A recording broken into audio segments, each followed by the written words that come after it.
Alrighty, our new 2020 Venue. Congratulations, Brian. You put your foot on the brake and you push that button right there to get her started, okay? So I'm gonna go through the features with you since we can't sit in the vehicle with you.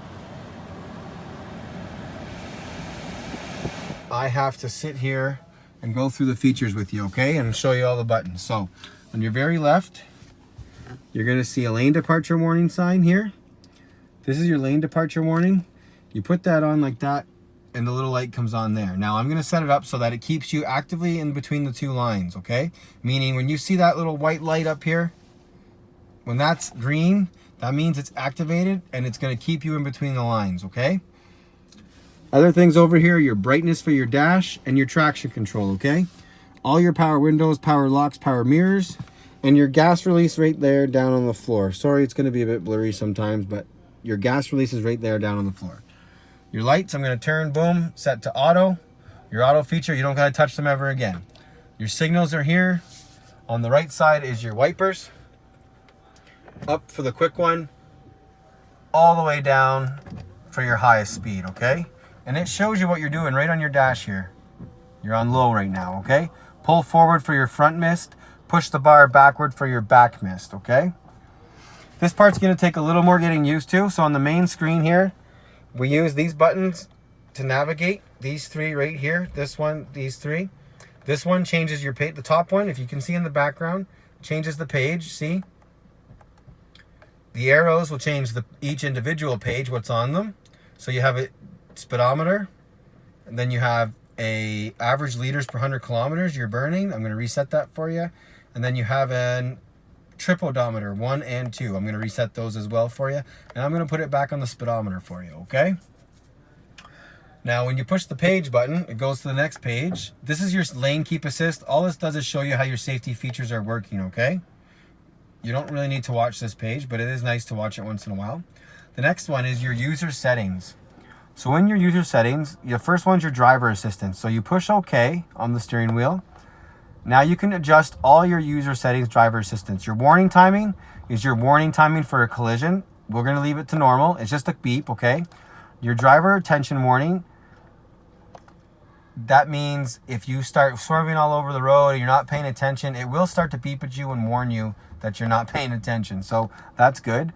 Your forward safety, we're gonna leave it on active assist. So what active assist means is if you're about to collide into something, it will hit the brakes for you and hit the emergency brake. Now, it only does this going 65 kilometers an hour or faster, just like your lane departure warning, same thing, okay? All these safety features only work at 65 kilometers an hour or faster, okay? When I turn this off, see that little orange light that just came on? Now that's a car crash. That means you have no assistance if you're about to hit something, okay? So we wanna leave that active assist on, okay? Lane safety, you can have the active LKA, which is on right now. That's the one that's gonna keep you in the lanes in between both lines. The middle one is gonna let you veer over the line. If you veer over the line, it will pull you back in. The car will pull you back in. So the top two options actually take control of your steering wheel, okay?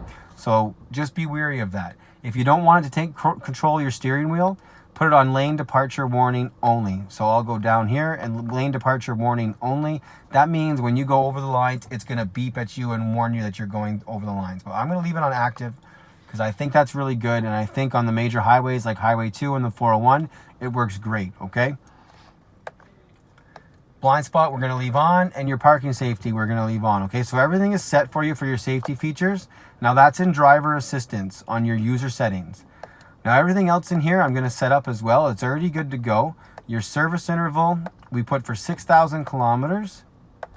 And I think that'll probably take you guys about 5 or 6 months. So I'm gonna do 6. Save. Now that's saved. You're all set for that. And everything else is good in here. So if you want to play around with, you can. You're in user settings. You use these buttons right here. This button changes the page. This button goes up and down on each page. And this button goes into whatever you want to go into, okay? So that'll be the toughest part to get used to is that. But now when I push the page button, I go back to my other screen, which is the speedometer. Just like that, okay? And then it shows me my range to empty, 578 kilometers till empty. The degrees on the bottom left, 18 degrees, and then 30 kilometers on the vehicle total. That's your actually odometer, okay? You have a telescopic steering wheel. So down here on your bottom left of the steering wheel, whoops, I don't know where the camera is, sorry. Right here, you loosen it, and you can pull it in, out, up, down, and put wherever you like, and then lock it back in. Your Bluetooth is on the left. This is the voice-free, hands-free one. You push this button when you want to call someone. You say someone's name, and it'll come up from your phone, and you can call them. The left one answers phone calls or brings up your call history, and the right one declines calls or hang up calls, okay? These three buttons, mode, and these arrows, help you navigate through your radio. So these actually go through your preset stations, and this mode button changes you from FM to AM to XM radio, okay? On the right, you have your cruise control, so you push cruise. Cruise comes on up there, little button at the top right by the range to empty for the mileage. Cruise off and on, you can see it go off and on. Okay, set is down, resume is up, and plus and minus to accelerate or decelerate, okay? So that's your steering wheel, okay? And all your cluster. In your main screen, you have your navigation. So when you want to see your navigation map, you go like this, push it. That's your full map. That can show you your full map. You want to put an address in here, okay? You go menu, back, and when I want to put an address in, I push this Navi button down here. It says nav right here. Then I can go address. Now I search an address. I can do 303 Dover Road. I can do anything, 701 Rosemount Avenue. You put address, name, city, and then number. You push Ontario over here for state if you're looking in Ontario, or in the States somewhere, or in Saskatchewan or anywhere else. Okay, if you want to get out of any screen ever, you push back. So the navigation is super easy. You push the home button here at any point to bring you back to the home screen, just like this. So if you want to see the navigation again menu, you just go nav down here, and it brings you into the navigation menu, okay? And then if I want to go to the home screen, I go home. The other menu in here that's really important is setup. So setup brings you into your navigation too, your sound, your media, your display, your Bluetooth, all kinds of cool stuff in here, your date and time. Everything is in your setup menu, okay? So you can adjust all your stuff there from setup. Anytime you see setup, it's right there. That's where you want to find some things, okay? Your navigation is right beside that. You push nav, that's your navigation menu. If you want to see your full map, like I said, you just push the button, brings up the full map. Or you can just push the map button and it brings up the full map as well, okay? Your radio goes through the FM to AM. Your media will go to your phone if you are using your music from your phone. The star is just for a favorites menu. Don't worry, no one ever uses the favorites menu. It's kind of silly to set it up because it's so easy to get to everything else. And the seek and track go through the stations, of course.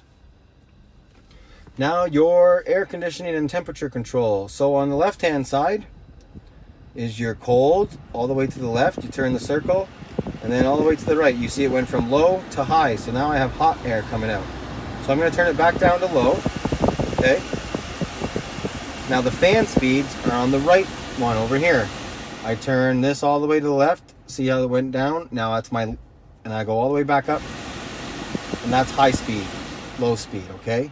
Front and rear defrost right on the top. And of course, your different modes. So if you want a different mode, you push this button and it shows you right here what mode you're doing. So right there, now you have the vents on the top and bottom of the car for the air conditioning. But if you just want it on your feet, you go like that. Or if you want it just on your head, you go like that. Okay? So we're gonna leave it like this for you and on a little low. And these are your air circulation buttons. Down here you have USBs, so you can plug in your phones to charge them. Okay? On the shifter, you have a shift lock release. That's for a tow truck driver if he ever has to get into the vehicle without having the keys. If they get in and start the vehicle without having the keys, they can do that with this little thing right here, okay? Or put it in neutral is what they're going to do so they can move the car. This is for your Shiftronic, so whenever you put it in drive, so watch, when I go down and shift it to drive, I'm in D up there. If I shift my thing over to the left, it puts me in first gear, so it's a manual mode. You don't ever need to use this. You can just leave it like that, so whenever you put it in drive, you just pull back straight and leave it in drive, okay? You'll never have to use the manual mode. They just give you that option in every vehicle, okay? Your heated seats are down here and your heated steering and your different drive modes. So when you want to switch your drive mode, you could just turn this button like that and your thing comes up right there. So you have snow, sport, and normal. So I'm going to leave you in normal today. Sport actually gives you a little more speed, a little more pep, and makes your steering tighter. And then snow gives you a little more traction towards your front tires to try and get you through some snow, okay? So we're going to leave it on normal today for you. And yeah, your new mats are in, the side visors are on, everything looks great. Congratulations on your purchase, and if you have any questions or concerns, please feel free to give me a call, okay? Enjoy your new wheels.